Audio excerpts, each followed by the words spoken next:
Today's lecture will start. So it is Indian trade and colonialism. Agriculture across the world required capital. Where did this money come from? The rich landlords borrowed this capital from banks or markets. Now this was about the um, rich people. Okay. What about the peasants then? Okay. So this is where traders and moneylenders entered the picture. So from here, the money lending and the loans, okay, the traders were doing very well. Indian entrepreneurs worked out ways to transfer money across distance or to borrow money from European banks and circulate it locally at a price. So what did they start? They start taking the loan from the European banks and they start using it and circulating it in the market. They also established their trade on a global scale, transporting goods via sea routes. So now the Europeans, what they did, not only the Europeans, but the traders in India, they started having a worldwide business using the sea route. Okay. Now the market for the goods of India were not restricted to the country. It was going global. As in the first PPT we have studied about globalization. It started from there itself. So before industrialization, India was an exporter of cotton. Okay, it was sending cotton to the other countries. However, later British cotton took over precedence using the Indian textile market to decline. So later on, what happened? The cotton market of India was taken up by the British, which caused very harsh losses to the Indian textile. At this juncture, India took over exporting of raw material instead of finished goods. So we worked smart. Instead of giving them raw material, we started uh, exporting the finished goods. Raw cotton, indigo dye, opium, etc. were grown in India and exported by the British. The goods that the British brought from India were charged very low. Now, as they were ruling us, they used to buy in a very low price. And what they used to do? They used to sell in a very high price. In comparison, the goods that the British sold to India were exorbitantly priced, matlab high priced. Okay. Now, British trade surplus. So, how did British make profit? This means that Britain earned more money in selling because they were selling at high price and buying at low price. So, exporting, they earned more in exporting and as compared to importing. This created a positive economic imbalance known as trade surplus for the British. By helping the British achieve a trade surplus, India contributed to the global economy in the 19th century. So, as you can see, it was all about the money what was contributed by India to the global economy during the industrialization. 19th century means industrialization was taking place. Okay. Okay. So these are the diary entries. You have to read from the beginning of the third paragraph on page number 89 till the end of page 91. So let us get started. Late 19th century colonialism. Trade flourished and markets expanded in the late 19th century. But this was not only a period of expanding trade and increased prosperity. It is important to realize that there was a darker side to this process. In many parts of the world, the expansion of trade and a closer relationship with the world economy also meant a loss of freedoms and livelihoods. Late 19th century European conquest produced many painful economic, social and ecological changes through which the colonized societies were brought into the world economy. Yeah. Ecology. What is ecology? Ecology is the study of organism, how they interact with the environment around them. Okay. So environmental changes we can say here. Okay. Look at the map of Africa, figure 10. You will see some countries' borders run straight as if they were drawn using a ruler. Well, in fact, this was almost how rival European powers in Africa drew up the borders, demarcating their respective territories. In 1885, the big European powers met in Berlin to complete carving up for Africa between them. Britain and France made vast additions to their overseas territories in the late 19th century. Belgium and Germany became new colonial powers. The US also became a colonial power in the late 1890s by taking over some colonies earlier held by Spain. Let's look at one example of the destructive impact of colonialism Colonialism. on the Hmm. economy and livelihoods of colonized people. Stanley was a journalist and explorer sent by the New York Herald to find Livingstone, a missionary and explorer who had been in Africa for several years. Like other European and American explorers of the time, Stanley went with arms, mobilized local hunters, warriors and laborers to help him, fought with local tribes, investigated African terrains, and mapped different regions. These explorations helped the conquest of Africa. Geographical explorations were not even one innocent search for scientific information. They were directly linked to imperialism. But workers discovered their own ways of surviving.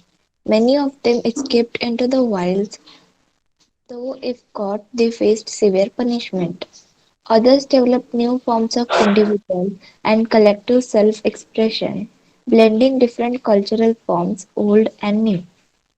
In Trinidad, Pretty. the annual Muharram was transformed into a No, righteous. riotous carnival called Hoseh for Imam Hussein, in which workers of all races and religions joined. Similarly, the protest religion of Rastafarianism, made famous by Jamaican reggae star Bob Marley, is also said to reflect a social and cultural link with Indian migrants to the Caribbean. Chutney music, popular in Trinidad and Guyana, is another creative contemporary expression of the post indenture experience. These forms of cultural fusion are part of the making of the global world, where things from different places get mixed, lose their original characteristics, and become something entirely new. Most indentured workers stayed on after their contracts ended or returned to their new homes after a short spell in India. Consequently, there are large communities of people of Indian descent in these countries. Have you heard of the Nobel Prize winning writer V.S. Naipaul? Some of you may have followed the exploits of West Indies cricketers Shivnarine Chanderpaul and Ramnarine Chandrapol. Chandrapol and Ram Naresh. Naresh Sarwan. If you have wondered why their names sound vaguely Indian, the answer is that they are descended from indentured labor migrants from India. So now here all three names are important. Okay. Now these are the names. Oh sorry. Now this is one I can't. Okay. I'll check out if I can change the color. No. But I hope this is seen. Yeah. This is the name. So these are the names which are important on which again the questions can come. Like um, you need to check out their work also. So a Nobel Prize winning writer is E.S. Nephew. Then the cricketers, they are also Nobel Prize winners. Okay, so uh, these are the names you are going to remember for your 1 mark questions. Okay, let's move ahead. Yeah. A description, no, only the context of, you need to remember the context, why their name has been printed in the book. Okay. From the 90s, India's nationalist leaders began opposing the system of indentured labor migration as abuse and cruel. It was abolished in 1921, yet for a number of decades afterwards, descendants of Indian indentured workers often of thought of as coolies remained an uneasy minority in the Caribbean island. Some of Naples' early novels capture their sense of loss and Alienation. alienation. Growing food and other crops for the world market required capital. Large plantation could borrow it from banks and markets. But what about the humble peasants? Enter the Indian banker. Do you know Yeah. Shikari Puri Shroff and Kotai Chetterai? They were amongst the many groups of bankers and traders who financed export agriculture in Central and Southeast Asia, using either their own funds or borrow those from European banks. They had sophisticated system to transfer money over large distance and even developed indigenous forms of corporate organization. Indian trades and money lenders also followed European colonizers into Africa. Hyderabadi Sindhi traders, however, ventured beyond European colonies. From the 1860s, they established flourishing emporia at business ports worldwide, selling local and import euros to tourists whose numbers were beginning to swell, thanks to the development of safe and comfortable passenger vessels. Indian trade, colonialism, and the global system. Historically, fine cottons produced in India were exported to Europe with industrialization. British cotton manufacture began to expand and industrialists Pressurize the government. pressurized the government to restrict cotton imports to protect local industries. Tariffs were imposed on cloth imports to Britain.